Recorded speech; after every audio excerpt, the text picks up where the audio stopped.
திருமகள் TV பல்சுவைகள் படைக்கும் பாசறை. இசையமைப்பாளர் இளையராஜா டிஎம்எஸ்க்கு அதிக அளவில் வாய்ப்புகள் வழங்கவில்லை என கூறப்படும் நிலையில் டிஎம்எஸ் பாடிய ஒரு பாடலை அப்படத்திலிருந்து நீக்கிவிட்டு எஸ்பிபியை கொண்டு மீண்டும் பாட வைத்த சம்பவத்தை பற்றி இப்பதிவில் காணலாம். 1979ஆம் ஆண்டு டி. யோகானந்த் இயக்கத்தில் சிவாஜி கணேசன், KR விஜயா, ரஜினிகாந்த் ஆகியோர் நடிப்பில் வெளியான திரைப்படம்தான் நான் வாழ வைப்பேன். இந்த படத்திற்கு இளையராஜா இசையமைத்திருந்தார். இந்த படத்தில் என்னோடு பாடுங்கள் நல்வாழ்த்து பாடல்கள் என்ற பாட்டு இடம்பெற்றிருக்கும்.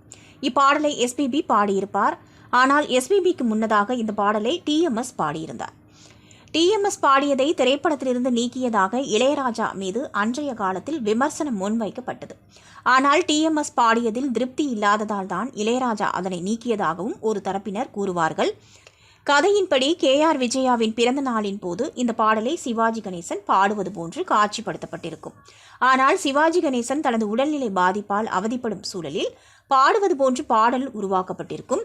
அதன்படி மகிழ்ச்சிகரமான இசையில் சற்று சோகமான குரலில் பாடல் ஒலிப்பது போன்று இருக்கும். இந்த பாடலை முதலில் பாடிய டிஎம்எஸ்ஸின் குரலில் சிறு நடுக்கம் இருப்பதை உணர முடியும். ஆனால் எஸ்பிபியின் குரலில் இளமையுடன் சோகம் ஒரு சேர இருப்பதை நம்மால் உணர முடியும். எனவே டிஎம்எஸ் பாடலை பாடிய விதத்தில் திருப்தி இல்லாத காரணத்தினால்தான் இளையராஜா அதனை படத்திலிருந்து நீக்கியதாக சினிமா ஆர்வலர்கள் கூறுவார்கள்.